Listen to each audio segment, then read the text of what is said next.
Welcome back to our channel. Big Boss in the ചരിത്രത്തിലെ തന്നെ classic weekly episode. The classic task hotel task തുടങ്ങിയിരിക്കുകയാണ്. നല്ല രീതിയിൽ തന്നെ കണ്ടസ്റ്റൻറ്റുകൾ അവരുടെ ക്യാരക്ടർ മെച്ചപ്പെടുത്തുന്നുണ്ട്. മാനേജർ ആയിക്കോട്ടെ, even Shanavas, Aneesh, housekeeping കാര്യങ്ങൾ, പിന്നെ ബിന്നി ഹെഡ് ഷെഫായിട്ട്, അസിസ്റ്റൻറ്റ് ഷെഫായിട്ട് ഒനിയിലും, പിന്നെ നമ്മുടെ ജിഷിനും എല്ലാം അവരുടെ റോളുകൾ നന്നായിട്ട് കൈകാര്യം ചെയ്യുന്നുണ്ട്. എന്നാൽ തന്നെയും ചലഞ്ചേഴ്സായിട്ട് വന്നിരിക്കുന്നത് നമ്മുടെ മറ്റാരുമല്ല, ശോഭയും ഷിയാസ് കരീമുമാണ്.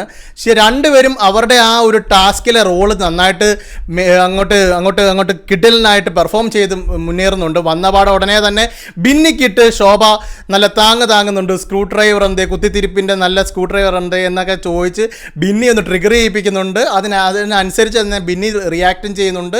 ശോഭ നല്ല രീതിയിൽ തന്നെ ചലഞ്ചിങ് ഓരോ പ്ലേയേഴ്സിനും നൽകുന്നുണ്ട്. എക്സ്പെഷ്യലി നോക്കുകയാണെങ്കിൽ ജിസൈലിനെ സെക്യൂരിറ്റി ആയിട്ട് നിർത്തുന്നു. പിന്നെ ബീട്രൂട്ടിൻ്റെ അങ്ങനെ കള്ളിയെ തന്നെ താക്കോലേൽപ്പിക്കാൻ പറ്റും. അങ്ങനെയൊക്കെ പല കാര്യങ്ങളും പറയുന്നുണ്ട്.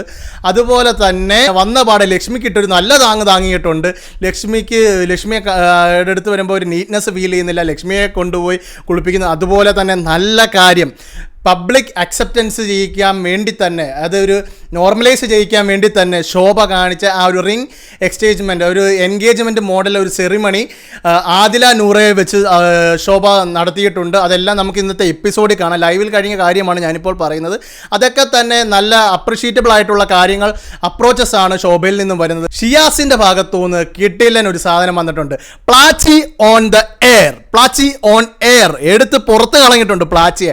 അത് ഏവരും മലയാളി പ്രേക്ഷകർ ഒരുപാട് ആൾക്കാർ കാത്തിരുന്ന ഒരു കാര്യമാണ്. എന്തിനാ ഈ പ്ലാച്ചിയെ വെച്ച് പ്ലാച്ചി എന്നും പറഞ്ഞുകൊണ്ട് നടക്കുന്നത്? അതൊരു വെറുപ്പ് കോണ്ടന്റ് തന്നെയാണ്. അത് ഷിയാസ് കരീം ലിവിംഗ് റൂമിൽ നിന്നും അനുമോളിനെ കൂട്ടിക്കൊണ്ട് പോയിട്ട് അവരുടെ ബെഡ്റൂം സെക്ഷനിൽ വന്നിട്ട് പ്ലാച്ചി എന്തെന്ന് ചോദിക്കുന്നു. പ്ലാച്ചി എടുത്തുകൊണ്ട് ഷിയാസ് കരീം വെളിയിലോട്ട് നടന്ന ഒരു ഉഷാറ് നടത്തം തന്നെ നടത്തി വെളിയിലോട്ട് ഇറങ്ങി, ഡോർ ഓപ്പൺ ചെയ്ത് വെളിയിൽ ഇറങ്ങിയിട്ട് അതെടുത്ത് ഒരു ഒറ്റ എയർ BB ഹൗസിൻ്റെ പുറത്തേക്കാണ് വലിച്ചിറങ്ങി.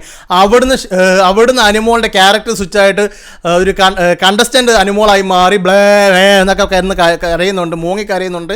എന്നിട്ട് ഓടിപ്പോയി അവരുടെ ബാത്റൂം സെക്ഷനിലെ ഡ്രസ്സിങ് ചേഞ്ച് ഏരിയയിൽ പോയിട്ട് അവിടെ നിന്ന് മൂങ്ങുന്നുണ്ട്. പക്ഷേ അവിടെ ഞാൻ അപ്രിഷ്യേറ്റ് ചെയ്യുന്നുണ്ട്. എടുത്ത് പറയേണ്ട കാര്യം എന്ന് പറയുമ്പോൾ ശോഭ പറഞ്ഞിട്ടുള്ള കുറേ സ്റ്റേറ്റ്മെൻറ്റ്, കുറേ ഉപദേശങ്ങളുണ്ട്. അനുമോൾ, നീ എന്തിനാണ് വന്നത്? You should focus on your player, not any matter. കാരണം you should focus on your player. നീ എന്തിനാണ് ഇവിടെ വന്ന് നിൽക്കുന്നത്? ഗെയിം കളിക്കാൻ. അപ്പോൾ ഗെയിം കളിക്കുക, not focus on any another matter or subject etcetera.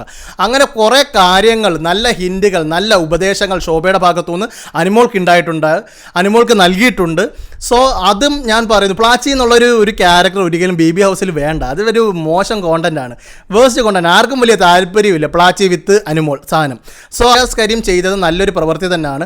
ഇനി ഈ പ്ലാച്ചിയെ ബിഗ് ബോസ് തിരിച്ചു കൊണ്ടുവരുമോ, വീണ്ടും അനുമോളുടെ തലയിൽ വെച്ച് കൊടുത്ത് അടുത്ത കോണ്ടന്റ് ആക്കുമെന്നൊന്നും നമുക്ക് അറിഞ്ഞുകൂടാ. പക്ഷേ ഇതുവരെ ഈ ഒരു സമയം വരെ ലൈവിൽ നടന്നിട്ടുള്ള കാര്യങ്ങൾ എന്ന് പറയുമ്പം നല്ല രീതിയിൽ തന്നെ ഹോട്ടൽ ടാസ്ക് മുന്നോട്ട് പോകുന്നുണ്ട്. എന്നാൽ തന്നെയും ഇവരുടെ ക്യാരക്ടറിൽ നിന്ന് ചെറുതായിട്ട് സ്വിച്ച് ചെയ്ത് പഴയ എല്ലാവരും കൂടെ ഓരോ റോളും ഓരോ സെക്ഷനിൽ നിന്ന് പെരുമാറേണ്ടതിന് പകരം എല്ലാവരും കൂടെ കൂട്ടം കൂടി നിന്ന് ഗസ്റ്റുകളെ കയറി ആക്രമിക്കുന്ന രീതിയിൽ തന്നെ പെരുമാറുന്ന സ്വഭാവം വന്നപ്പോൾ തന്നെ ബിഗ് ബോസ് അനൗൺസ്മെൻറ്റ് ചെയ്തു, അവരവരുടെ ക്യാരക്ടർ അവരവരുടെ രീതിയിൽ ആക്ട് ചെയ്യുക, അവരവരുടെ സ്പേസ് കണ്ടെത്തി അവിടെ നിന്ന് പ്ലേ ചെയ്യുക എന്നൊക്കെ ബിഗ് ബോസ് തന്നെ അവർക്ക് കാര്യങ്ങൾ പറഞ്ഞ് നൽകുന്നുണ്ട്. സോ അടുത്ത ലൈവ് അപ്ഡേറ്റുമായിട്ട് വരും വരെ ഖലാസ് നിക്കാവോ.